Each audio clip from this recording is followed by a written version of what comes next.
Relationships. Okay, everyone. Welcome to Relationships. And this is episode 23. Definitely. Yep. We verified that. Yeah, we did. And, Because we do our research on this show. yeah, exactly. We definitely didn't just start recording a second ago without realizing what episode we were on. We would never dream of doing that. And then have to start over. Yeah. Anyways, and I'm Paul. I'm still Bryce. And I know we said we were going to have some female guests on this time. And, you know, we're just trying to help you guys learn patience out there because we do have some scheduled. Yeah. So we haven't, we're sorry it's taken us so long to get back to you. But yeah, Paul's been busy. I've been busy. I've been sick. And scheduling is just hard. yeah. So those are our excuses. We're doing like double and triple duty. And I mean, you know, I had an audiobook that got checked out that I had to start listening to about astrophysics. I mean, these things are important. So, you know how it is. I mean, I shouldn't have told them that. It's too late.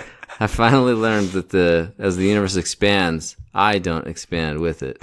Okay, which is they definitely don't need to know that. This is important to know, but it's true that as space expands, the space between my molecules... Nope, we've already lost all viewer interest. Okay. So, anyways. Okay, let's pull it back. Yeah. Anyway, yeah. Although to be fair to you, that's not taking up more of your time. You're just making that as a humorous aside. It's not like it's cutting into your podcasting time, is it? Well, I just mean like you know, like when you check out one of these books through like the library apps, you only have like 3 weeks to listen to it. So it's like you got to find ways to sneak it in. Okay, but if it was like Audible, which you know, you can just do it whenever. Okay, never mind. Okay, we don't need to talk about how you use your time. Yeah. So anyway, we're back. Yeah. We are. What do we have news wise? Oh, news? I don't know. Other than the astrophysics stuff? No, in the world of human relationships. Yeah, that's a good question. One of my friends is getting married today. Oh, really? Yeah. Going to their wedding. It'll be great. I've witnessed some conflict. They're both wonderful people. Oh, really? Okay. What? I've witnessed some conflict lately. But yeah, well, yes. In our home, we have specifics. witnessed some conflict, and we won't talk directly about that. But we are talking about the two human languages of logic and emotion, and how they factor into, to communication, but especially into conflict. Yeah. What other relationship news have we had that we can talk relationship about? News. That's a good There's question. not much I can talk about, actually. I certainly tried to to protect the innocent. You know, honestly, I haven't been socialized as much as I've wanted to. No, I've been. No, you're saying too much again, Paul. Well. I've been working. Sorry, go on. I've been working a lot, but I'm pointing out that that's maybe a reason that I don't have a lot of news in this area is because I've been kind of cooped up. It's sad, but cranking true. out a lot of work. It's sad, unfortunately, but yeah, things are moving in the right direction though. So you know. Yeah, I convinced Paul of the power of networking the other night, or reminded him. Yeah, it was a good reminder. Yeah. Anyway. Okay, well, I guess we don't have much in the way of news. Nope. We don't. Okay, so let's get into this. So this is this topic I've thought a lot about, and honestly, there's a lot of great topics we have on the horizon, but we're just waiting for people's schedules to line up so we can have people on. We're going to talk about, as a little teaser, we're going to talk about initiating in dating. We're going to talk about how to get your crap together. Hey, yeah, getting your crap together so you can actually have good relationships. Right. We might talk soon about how to not date a... I don't know. Oh, psychopath? Psychopath. That's right. I just had to think about that word for a while. Yeah. So lots of good stuff. Yeah. Anyway. Yeah, but today, so we're going to talk about these two human languages. And you might think that the universal language of humankind is love, or math, or music, or English, or Spanish, or physics. No one thinks that. Or I guess if you're in the sciences, then you'd say or statistics, right? Yeah, sure. But no. First and foremost, even on a more fundamental level, the two languages by which we communicate are logic and emotion. Yeah. And this is important for people to understand if they want to navigate relationships effectively, especially during conflict. Did you have a thought? Well, just as I was reading through the materials, it was a little bit of an eye opener for me because I like. When he says materials, we're drawing a lot from a book by Stephen Covey called "The Spiritual Roots of Human Relations," which I think I've referred to it a few times before. Yeah. Anyway, go on. Second edition.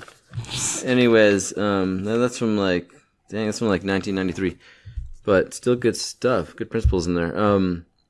I was a little bit introspective as I was reading through some of the materials and because I have this tendency to think that one of the things that that sometimes bothers me in relationships is that I tend to think that like women are more emotional than I am and less logical sometimes, and that sometimes that leads to conflict I don't always think it's a bad thing. I sometimes think the combo is a good thing. Mm-hmm. But it was interesting as I was reading through the materials, I was thinking to myself, well, wait a minute. Like, I'm not always rational either. In fact, a lot of times I'm responding based on emotions, and I just don't always think about that, Yeah. So, yeah.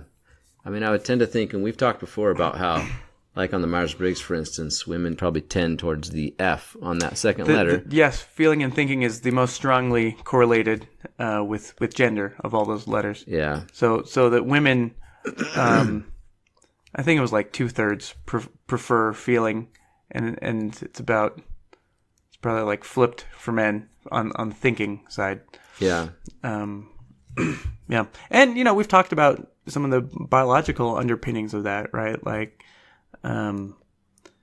Just that, like in the female brain, Luann Brizendine, she talks about, just how the female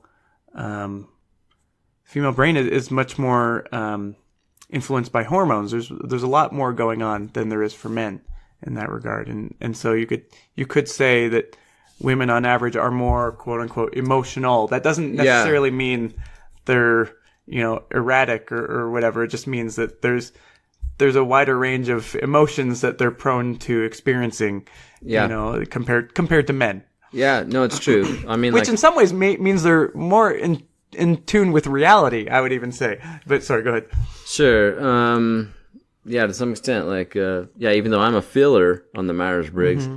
I still feel like my emotional swings are a little bit more mild, right? In general, and right. I'm a little bit more of a constant, right. Constant level, than the women that I've dated, anyways. Right. I'd probably say than the women that I've interacted with in general, on average. Yeah. So, anyways, it was kind of interesting stuff. Kind of thinking about that, being a little bit introspective there. Yeah. And I do think it's true. Like, because of that, decently consistent gender difference, where that. You're right that we assume too much about men's stoicism, but we even talked about this like in Emotional Intelligence, the book by Daniel Goleman. I think we talked about this. You may have referenced it. I've never read that. Okay. But... Yeah, I think I've referenced it. But that men might seem stoic, but there's more going on. They're just because the threshold level of tolerance for emotional distress is lower than it is for women. Yeah. That, instinctively we tend to close that off more. Yeah, we kind of forget about it. Like, I tend to think that I'm all logic compared to women. Sure. But like, I can even think about my interactions with just you guys, my friends, my roommates, other, coworkers and stuff. It's easy for me to think about times when I was totally reacting based off of emotion and not based off of logic. Well, and it's usually, I'm guessing that's usually in some sort of conflict situation, right? Yeah. Always, I would say, almost always. Yeah. So anyway, one of Covey's big points he makes here, well, at least this is my summary, is that first and foremost, humans are emotional first and rational second. And I think this is true even of, to a certain extent for even the most truly stoic of individuals, who who feels no emotion ever. I mean, one, that's not realistic. But two, everyone, just looking at the structure of the brain, like, the survival mechanisms, they're tied to our emotions. And emotional intelligence, the book talks a lot about this too, just how the primitive brain it's very much based around the emotional centers that are primed to respond to threats, so as to keep us safe. In the modern world, and this is a point Goleman actually makes in the book, is that these primitive, the limbic system of the brain, this primitive center of the emotional system of the brain, it's much better suited for surviving in the wild against predators than it is in the modern world. That we can often overreact to stimuli that surprise us and that make us assume we're in danger. Is that like the reptile brain? You heard yeah, that term? That's the same yeah, thing. It's the reptile brain. Yeah. It's like the other brains are kind of built on top of it. That's right. Yeah. So anyway, humans are emotional first and rational second. I think for people who seem, very stoic, that probably means that at least one of the things going on is they probably found a way to like have a very peaceful life where they've been able to insulate themselves against some of these distresses. But nevertheless, the fact remains that, pretty much all humans, like, until they feel safe, their safety and their protection from threat, which is tied very closely to emotions. Yeah. That's kind of the foundation for, other higher levels of thought and behavior. Yeah, you can't like force logic into someone if they're not emotionally feeling okay, kind of thing. That's exactly it. I mean, there's a good quote from this that when I was reading through this. Is it the one that I quoted here for 1A? Oh, maybe. No, it's not. Okay.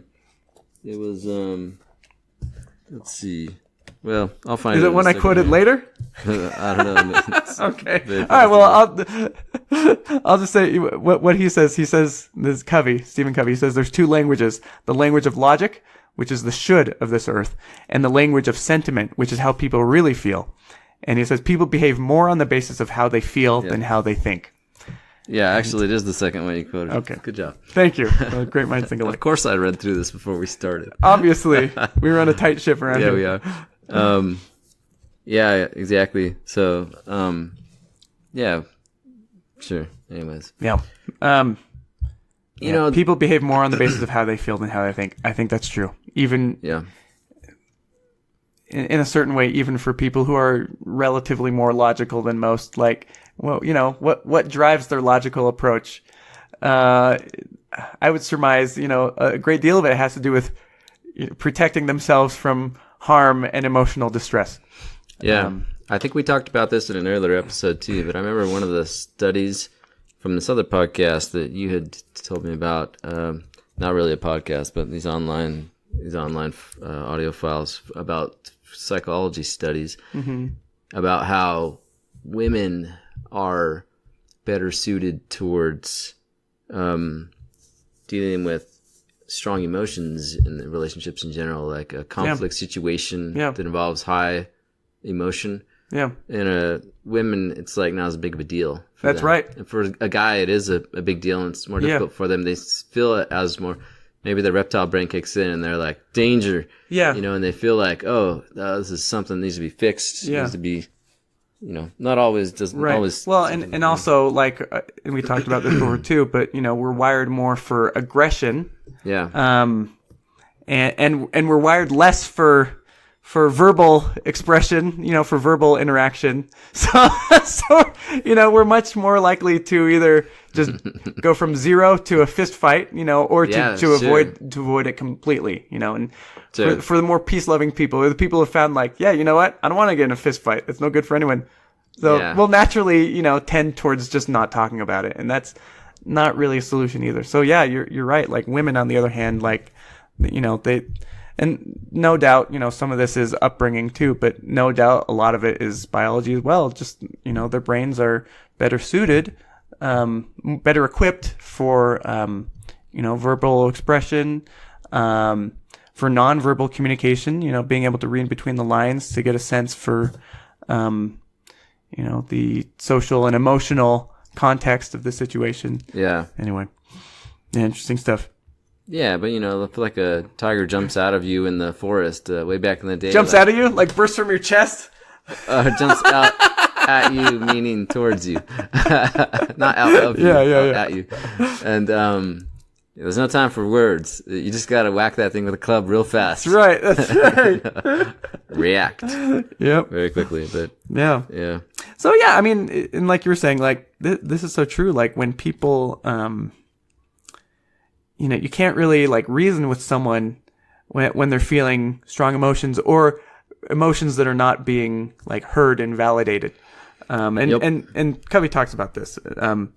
So point number 2 I'd make is that most conflict arises between people. And granted, the relevance of the languages of logic and feeling, that's not just about conflict. It's just about like how we can effectively communicate with each other, even in non-conflict situations. But it seems most pertinent in conflict situations. Mm-hmm. So anyway, I would say most conflict arises first as an emotional reaction based around people's disparate needs, or maybe even around wants that they genuinely feel like needs. What I mean by that is going back to the emotional brain, to the limbic circuit. That first and foremost, we're concerned about our survival and our protection from threat. And so when we feel we are threatened, our emotional brain kicks into action. We feel spurred to do something about it. But from there can arise feelings of anger, right? Or hostility, or even, outright violence. But as they say in the psychology world, there are primary emotions and there are secondary emotions. And the primary emotions are more survival based. Things like anger and hate, those are secondary. They pretty much always are arising from something else deeper. And it's usually that a person feels threatened. Yeah. They feel that their social state, the social status is being undermined. Maybe their own insecurities are being brought to the forefront, and that makes them want to hit back so that they can regain their power and regain their safety. Only self-aware people understand this is what's going on when they get angry. For a lot of people who get angry, they don't go that deep in their understanding. Yeah, sure. And therefore they feel completely justified in their anger. Yeah. It's funny to me how in, like with children, when their emotion like kicks in, like they don't try to hide it at all. They just it's just like if you try to tell them something they're mad at you, they're like fine or something. It's like very clear. Or usually they'll just say it like I'm mad at you, kind of thing. And as adults, as teenagers and as adults, we learn to like cover that up and not talk openly about emotions sometimes and hide them, and because it's vulnerable. Well, there's good reasons for it too. Sometimes tact is more important than complete honesty and openness. Sure, you can't just be telling your boss like I'm mad at you, right? Yeah. Or your teacher, or whatever. Yeah. Which is true, but it isn't. But like in our interpersonal relationships, and I feel like oftentimes, at least as I talk with my brothers sometimes and friends, guy friends, they'll sometimes talk about like their wives being mad at them, and guys don't always pick up on it as quickly, or they don't know the underlying reason, because the woman is mad and the guy might be wanting to talk about something, and she's mad about something, and it takes a while for them to figure out, and then to kind of dig a little bit and be like, okay, what is it that you're mad about? Because it's sometimes hard for us to be direct as adults, even in those safe situations where like you would think like, well, with the spouse, I should be able to just safely say, I'm mad because of this. I'm feeling mad because of this, or whatever. Or I'm feeling this because of this, or whatever. And we sometimes have a hard time doing that, though, even in our closest relationships. And so we sometimes kind of hem and haw and beat around the bush a little bit, and kind of, or we try to not feel that. Sure. Or not address it directly until it kind of comes out. I agree with what you were saying earlier, that like, some of that is definitely driven by the fear of making ourselves vulnerable. Yeah. But I would also say the fear of being vulnerable is usually not unfounded. Yeah. If you open yourself up to someone who doesn't know what to do with it, or even worse, is dismissive or hostile, It's painful. yeah, and you're not going to want to do it again. So it's a two-way street, right? Like, yeah, we can be more open and expressive with people who are close to us, but those other people also the receiver needs to prepare themselves to be, welcoming and kind about it. Yeah, that's true. So I would posit that, most conflict we see between individuals. I mean, we're talking about individuals. I think we're talking about conflict between nations or groups or whatever. That's more complicated. I think these are still elements of that, but it's also, I think, more complicated. So anyway, when we're talking about conflict between individuals, I think it's usually, the people feel that their needs, or at least their needs appear to be at odds. Yes, we've experienced some of that in our home where we live. And we're not going to get into it in detail, but, so anyway, yeah, what were we going to say? I was just going to say, also, I apologize if I'm a little congested. Like I said, I've been sick for what feels like months. Anyway, go on. And are you tired? Remember, you used to always give an excuse that you were tired? Yeah. Anyways. I'm not tired this time. Okay, just congested. Yeah, it's also true. Well, I do remember my recurring excuse of the week. Yeah. Anyway, exactly. Go on. It's just because I want this to be great, and I feel bad if it's not. If this episode isn't great, it's because of X, Y, and Z. That's right.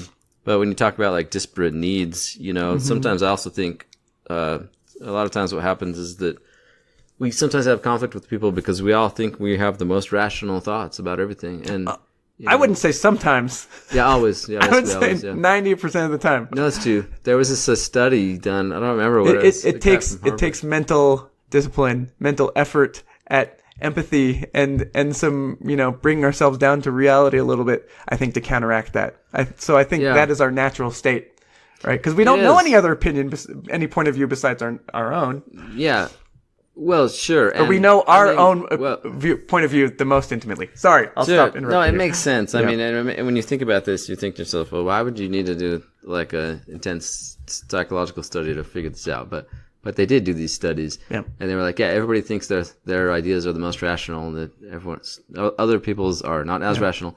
Yeah. But it does make sense that if I thought any part of my reasoning was not rational, I would then change my reasoning. I would take on the rational thought or whatever. Yeah.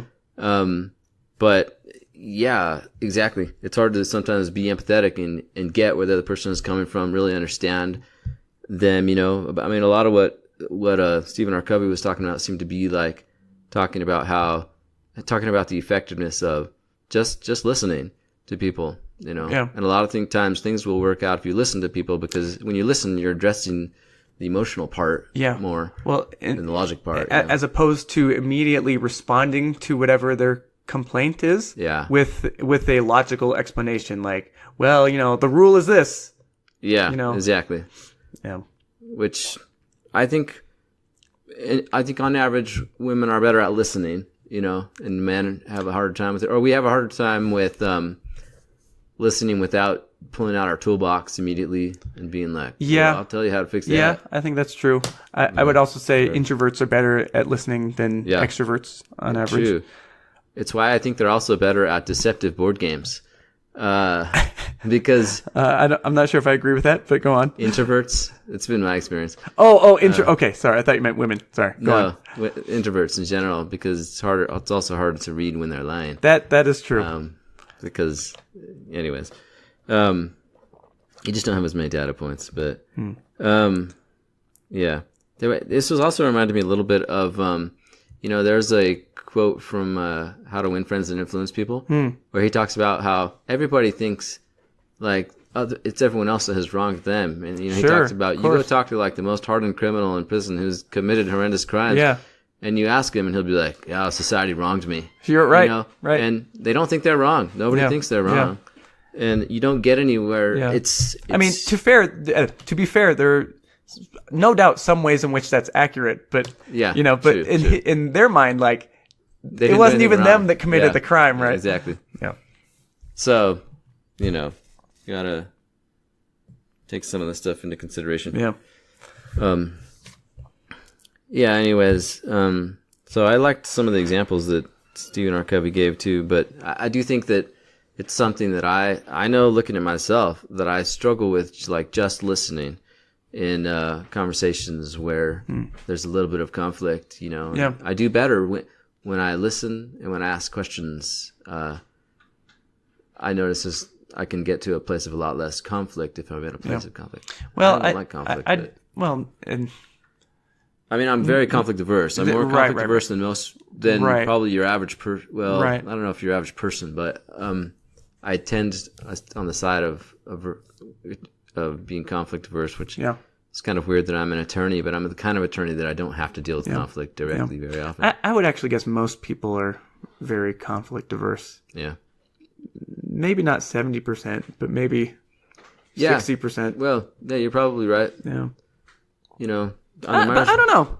Well, there's a lot of people out there who are not afraid to to fight. So I don't know. Anyway. I don't know. I pick and choose my battles. I mean, you know, sometimes when somebody says something that I feel like is blatantly wrong, I sometimes feel like it's incumbent upon me to say something, but not always. You know, sometimes if it's someone I don't know that well, I'll just say, "Oh, that's interesting," and in my mind, I'll make a mental note. Wrong. And I just won't say anything out loud. And hope you don't say it out loud, because I'm like, well, I don't have the, I don't know you well enough to feel like I can correct you here. Yeah.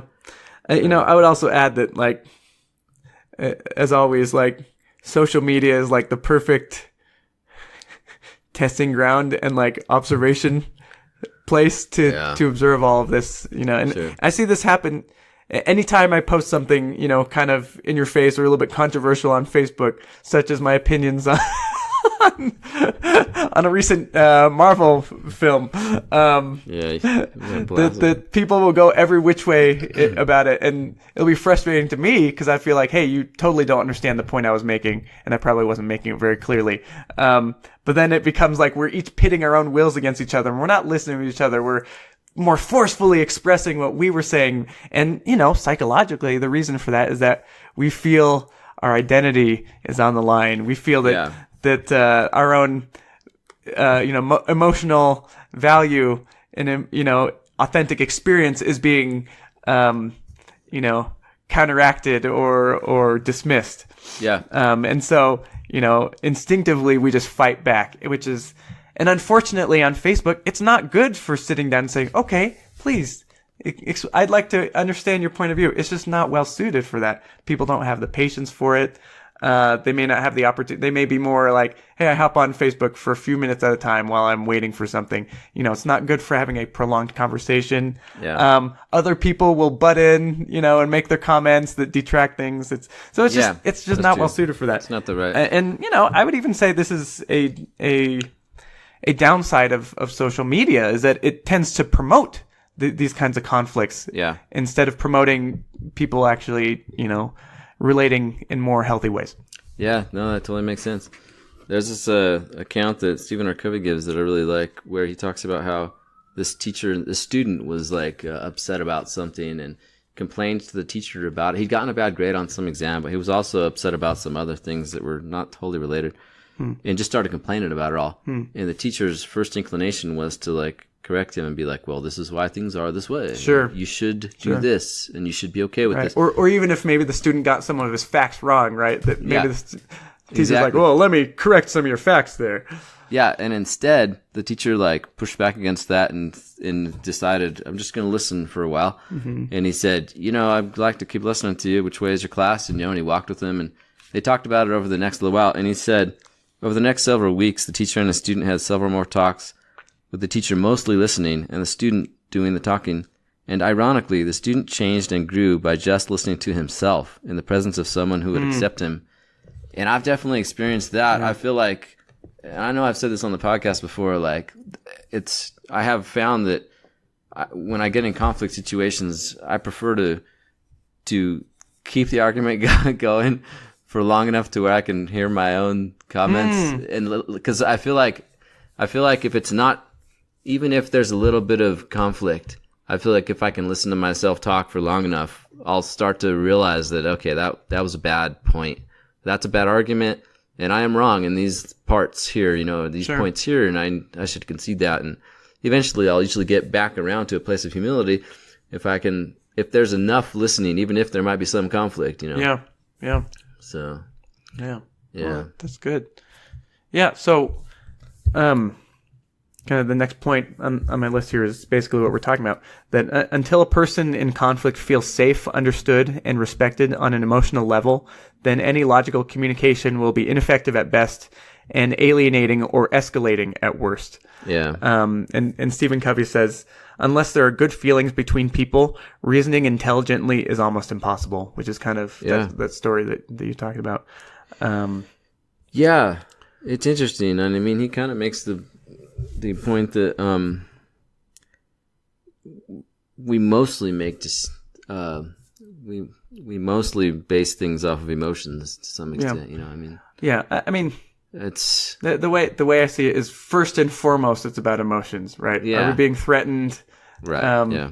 And then secondarily is, well, is this the right thing? Is this the logical thing? I would say, based on like personality preferences, some people prefer to never get to the logical side of things, which in my opinion is an area for growth and improvement, which we all have. I mean, we all have areas for growth and improvement, and that is a particular one. Yeah, it's true. Well, I can certainly relate to this. Yeah, I mean, if you're feeling a negative emotion, like if genuineness or being authentic or whatever is really important to me, which is why I feel like I could smell a sales pitch like 10 miles away. Sure. And I just ignore them all. And I had a friend who, well, I wouldn't really say it was more of it was an acquaintance. I wouldn't say friend, but I felt like the only time he ever talked to me was when he was trying to sell me something, Yeah. And the one time he like started having a more engaging conversation one morning. And I in my mind, I was like, where's this going? Exactly. I was like, all right, well, I'm guessing here's a sales pitch coming pretty soon. And then, yeah, sure enough. And like 3 minutes in, he was like, so I got this credit card offer, and if you join, you get this bonus cash. I also get a little bit of bonus cash. You should have said, nope, brick wall. I didn't say and it. Walked away. Said, but I felt it because I felt like TMI. Yeah. What other hackneyed 90s phrases? TMI. Talk to the hand. Wait, did I already say that one? That was the first one. Yeah, or remember like talk to the elbow because the hand ain't listening or something like that. Yeah, I don't know, but like in my mind, the thing that I would think to myself is like, man, if you don't care about me, like I don't care about anything you're saying. That's right. Like, yeah, I do not. Yeah, I know a guy like that where I live. And that's how I feel about most salespeople. Like, you don't care about me. Like some of my actual friends, I feel this way about too. And I've, as an adult, I've learned the importance of, being a little smarter about my boundaries and not just being a true blue friend through and through, regardless of what they do and how they treat me. Yeah. Yeah. Well, thankfully, I've never been invited to one of these like multi-level marketing parties. I went to one last year. Oh man, I would be super tempted to like sneak out the back door. It's such a cult, leave, and people's friendliness to you is completely, well, for the most part, not completely, but is primarily premised on their own self-gain. Yeah, and it's not too hard to see that. Yeah, I don't know. Anyway, what you were saying? What were you saying about how logic does have a place, right? Yeah. Even though some people don't get to it. That reminded me of that Jack Handy quote about math impressions. Yeah, that's right. You're pulling it up. I had these deep thoughts by Jack Handy books, and I found them somewhere in my dresser the other day and pulled them out, and Bryce and some of us have been kind of reading through them. Yeah, it's something like the effect of. I got it. Oh, okay. So. Oh, hang on. My phone is being slow. Yeah, deep thoughts are great. And so valuable for life. I think so. Okay, instead of having answers on a math test, They should just call them impressions. And if you got a different impression, so what? Can't we all be brothers? Yeah, exactly. So again, It's like kind of abstract. yeah, I mean, again, emotional validation and understanding is priority number one, right? But sometimes we also need to get the right answers. Yeah, true. Yeah. I experienced some of these things we're talking about in a meeting recently where the topic of the meeting was about one thing, but somebody came into the meeting with strong feelings about something totally unrelated to the topic we were supposed to discuss. And at some point, I kind of moved the meeting along. I was directing the meeting, and I was kind of like, okay, well, we need to focus on this topic, Yeah. And everybody else kind of moved on, but that person did not. Like, they were totally stuck there. It was not resolved. Yeah, it wasn't resolved. Yeah, exactly. And it still isn't resolved. Right. And it's something that I still need to somehow figure out how to deal with. Right. And until it is resolved, that is going to be the only issue on that person's mind. Nothing else. I know. Yeah. Yeah. Yeah. So I don't know. It was a little eye-opening reading through this stuff and thinking through that and being like, oh yeah, well, you have to address the emotional side. You have to. Yeah. Like, it's the only way to get to the logic. Right. So, and I think this is why we can't, I mean, even though I said we don't negotiate with terrorists, right? It's kind of a national policy. Again, this is more complicated when we're talking about groups of people. But, I think part of that is that, they're so motivated by an agenda, and a feeling of disempowerment. I read some study about how, the biggest creator of terrorism is what's the word? Being occupied, an occupation. So feeling that something has been stolen from you, land or political representation or something. That something has been usurped from you. Yeah. Right. I guess it depends on what the price would be. Usually, I would think they might ask for a bunch of money or something, but then they would just keep fighting you. But yeah, I don't know. Did you ever watch Firefly? No, but it got rave reviews, or it got. Yeah. Well, I think it got rave reviews. I know it has a huge cult following. It did, but not an MLM cult following. That's right. No, it got canceled. This is one that's motivated. It's looking for a win-win, not for a win-lose like exactly. MLMs are. But there's this one episode where the captain of this ship, it's like a starship, right? He's negotiating with this guy who came after him to kill him. He was like an assassin, and he's negotiating him at the end because he was sent by some boss, and he gives him a certain amount of money. And he's like, "Look, take this money, go and tell your boss you couldn't find me, and we'll just pretend this never happened." And the guy had a really bad negotiation tactic. He said, "I will hunt you till I die, and the last thing you see will be my blade," or something like that. And so he kicks that guy into the turbine and chops them all up. Then the next guy who's like the next underling, he tells that guy, "Okay, take this money, take it to your boss." And that guy says, I got it, I'll do it. Like if your negotiation is like, if you're asking too high a price, it's like, what does the other person have to lose? Yeah. And I'm sure that has an emotional analog here to what we're talking about. But yeah, somehow. It's mostly a sidebar. Oh, well, because I was talking about terrorism. Yeah. Well, just terrorism. That there's something deeply psychological behind certain kinds of conflicts. Yeah. And a lot of times in conflict. Now I read this statement by someone that said, when there's a conflict situation that you're involved in, you usually have to meet people more than halfway. You have to be a person that gives something. You got to give something. You got to negotiate. That's what negotiation is. And I sometimes do negotiations in my business, where like two people are using a very similar trademark, and I have to ask somebody like, okay, well, would you be okay if we use this? Or what if we pay you this licensing fee and then we change it this amount and stuff? And there's always like a back and forth, until you somehow find what you agree on. But, so yeah, I don't know. Yeah. Meeting someone more than halfway. People in politics are especially good at that nowadays. Bryce said, ironically, facetiously. Yeah, well, good people in politics. I mean, this is the way the Constitution got written, was a whole bunch of negotiation. Yes, that's right. And just remember, for all you listeners who vote, you shouldn't incentivize people being all or nothing non-negotiators, right? People who Yeah. won't negotiate, Yeah. who won't meet anywhere close to halfway. You know, that's why we get gridlock in Congress. You know, it's people who are willing to engage, we're willing to engage. There was this guy that And because politicians do that because voters incentivize them to do that. You know, if their obstinance was not pleasing to voters, they would notice.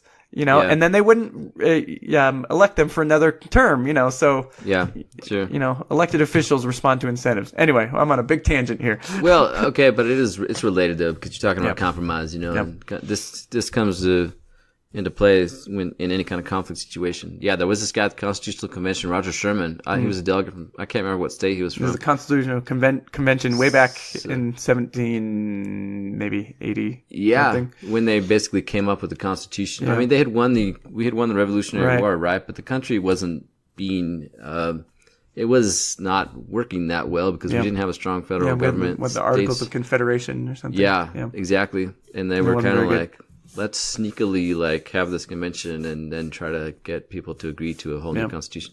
But anyways, Roger Sherman was known as the great compromiser, you know, because he would help people to be like, okay, well, you give up this and you give up that, you know, and then, well, what you end up with then is a constitution that's imperfect, but it's a bunch of compromises. Yeah. And otherwise, you may just not have a constitution. Yeah. You may just not have a federal government that's strong. Your country might just fall apart, you know. So, well, you know. Yeah. Yeah. Anyways, dude, good historical. Reference. Yeah. Sure. Yeah. Well. Anyway, but yeah, again, until people feel that they're being heard and respected for their honest feelings about something, until you get to that point, you're not going to be able to negotiate with them. You're not going to be able to talk logic with them. Yeah. Exactly. Sure. Love. I mean, you know, you don't think about that too much in conflict situations. Yeah. But, love, acceptance, respect. Yeah. Big deals. Those are the precursors to effective communication and to reaching actual conflict resolution. Yeah.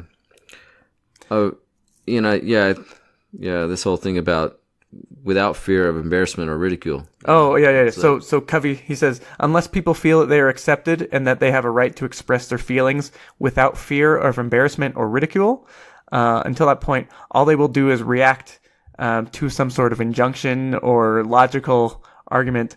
All they'll do is react to that and rebel and struggle for their own identity and individuality. Yeah. Yeah.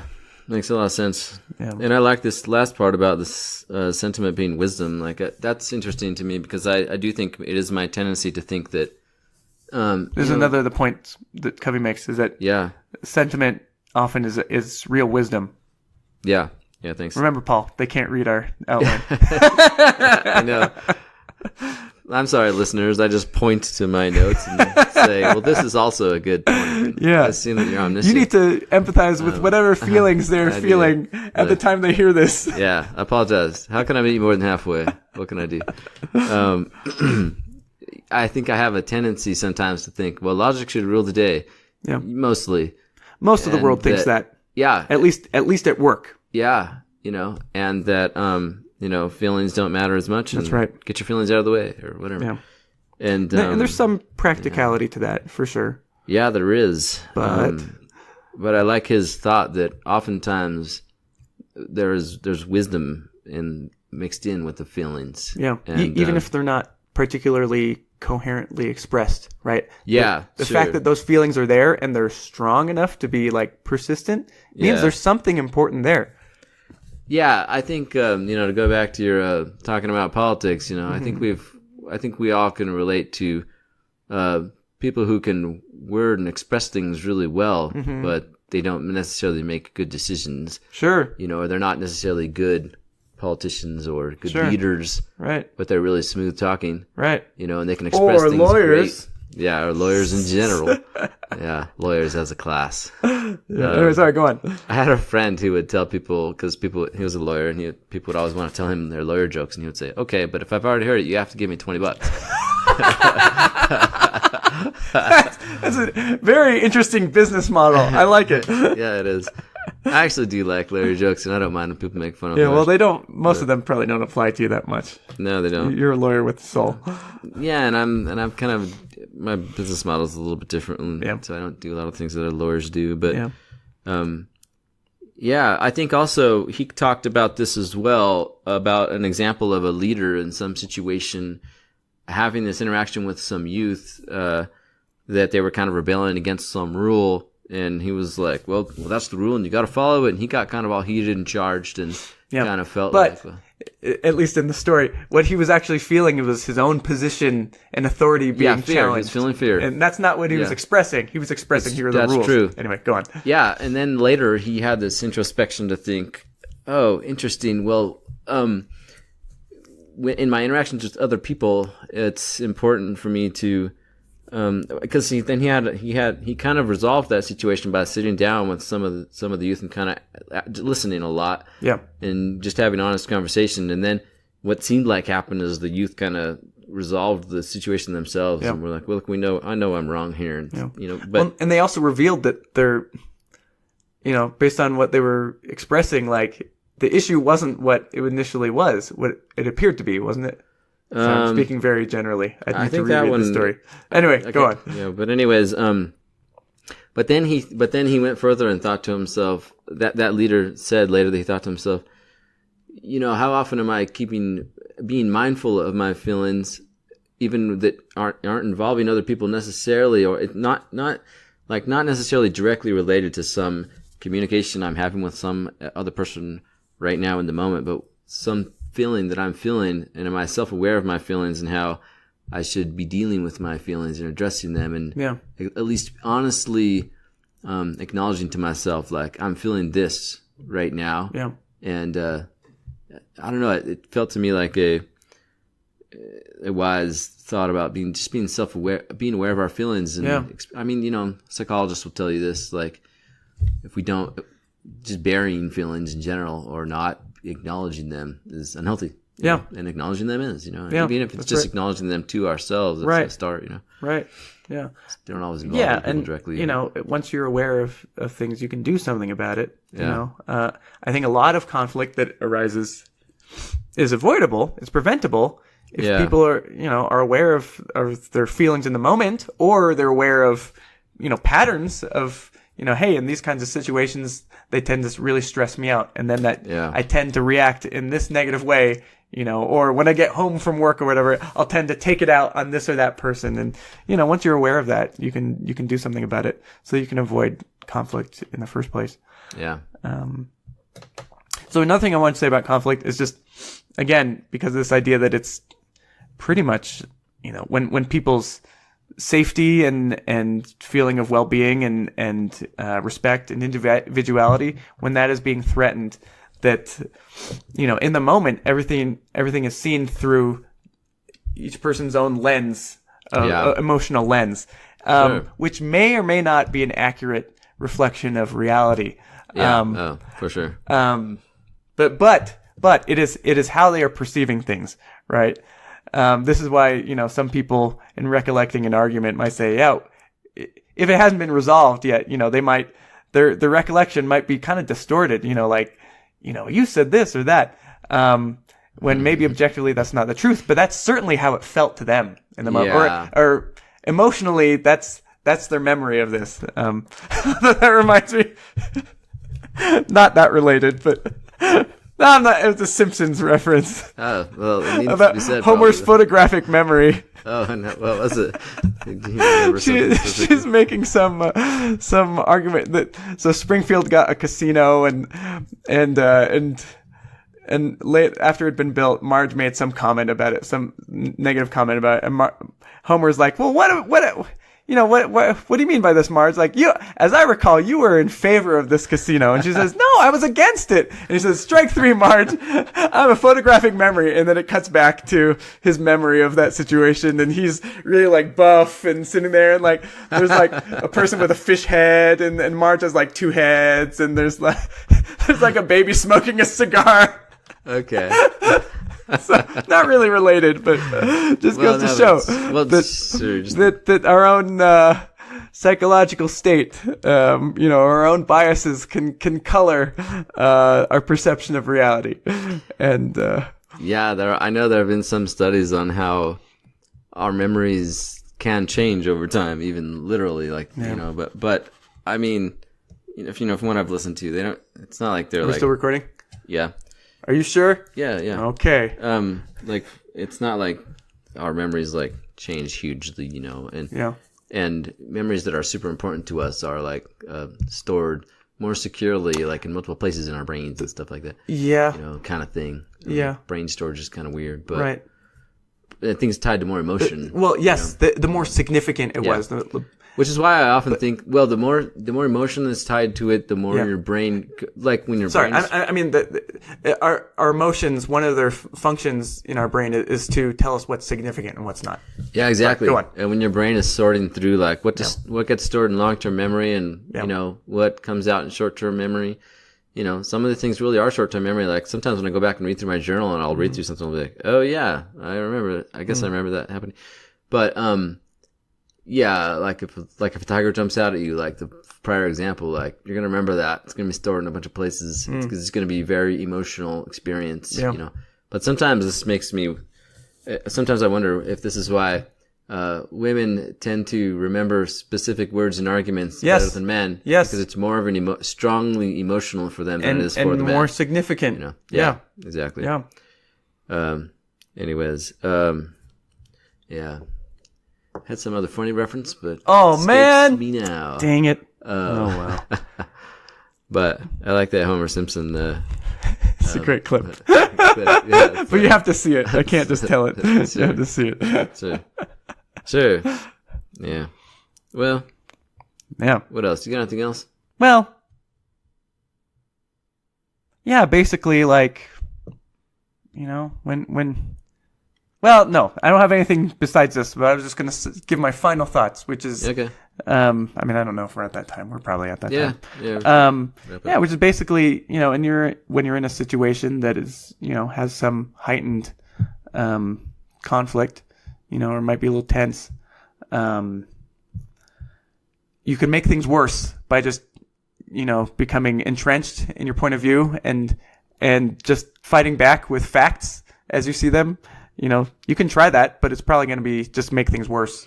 Or you can, try to listen. Now, try to listen to not correct them, to not challenge their point of view, but to just let them tell it and to be accepting that, oh, okay, this is your genuine experience. Yeah. Which takes a lot of humility, and it definitely takes practice too. Yeah. And if it's not met by the other person doing it, well, let's put it this way. It can only make things better than the alternative, to take that approach. Now, ideally, the other person is going to do the same. And that's where you can actually come to a good outcome. They often do. When you reciprocate, they often reciprocate. I mean, you and I have had that, each time we've had an argument. Yeah. Which haven't been that many, but it is true. And there's an example in the book too, where that leader who was having a problem with a group of youth being rebellious and stuff, and when he sat down with one of them and he started by apologizing, he's like, I'm sorry, I got mad, I was beating you, and it was an emotional reaction. And the kid was like, if anything, I should be the one apologizing, and it was like they both, this kind of was reminding me too, this is another thought that, there was some psychological study back in the day where they thought that when you would, I think they were specifically talking about political stuff, but when you would counter somebody's belief with facts, that they would become more entrenched in their own belief. But they actually found that's more nuanced, that what happens is the person is actually willing to give up that fact. They just don't give up the underlying belief right then, because it's kind of like our facts come cheaply. We can find a million of them online or whatever, which to me speaks to the fact that we're all making these decisions more emotionally than logically. Yeah, that's right. It's not based on fact necessarily. Whatever. Well, but again, it might be based on our sentiment, which it may be garbage, but it may actually be like you're onto something, that you have this strong feeling about Yeah. that. Or garbage is too strong. There may be some important element of wisdom to what you're feeling. It might not be exactly what you're saying it is at the time. Anyway, there might be. Anyways, I know in my own experience, like things that I've felt strongly about that I've over time changed my opinion about. Mm-hmm. To me it seems like our paradigms shift very slowly, sometimes, and sometimes with enough facts over time, I can be like, okay, this seems like evidence points in this direction. And I would say that our paradigms, when they do shift, I would say it's probably 80% the person's own, effort to learn and study it out and think it out. And maybe at most 20% of other people's influence. Yeah, certainly. Yeah. It's, which is why all these fights on social media are totally fruitless and stupid. They are, whereas open conversations that are open and accepting maybe would actually be effective. Yeah. It's certainly more effective. Yeah. So, well, okay. Yeah. That's all I have to say. But me too. Interesting stuff. I like it. Yeah. Okay, well, I guess listeners, next time we will have some guests on. Yeah. Even though we promised that last time. This time we double pinky promise. If you feel emotions about that, let us know, and then we'll try to listen to you. Yeah, we'll listen to you. We'll nod our heads and say yes, and then we'll do whatever we want. And we'll remember it the same way Homer Simpson remembered it. That's right. Differently. Well, I remember that you said this. All right. Well, we'll see you next time. Okay, thanks for tuning in, everyone. Take care. Bye.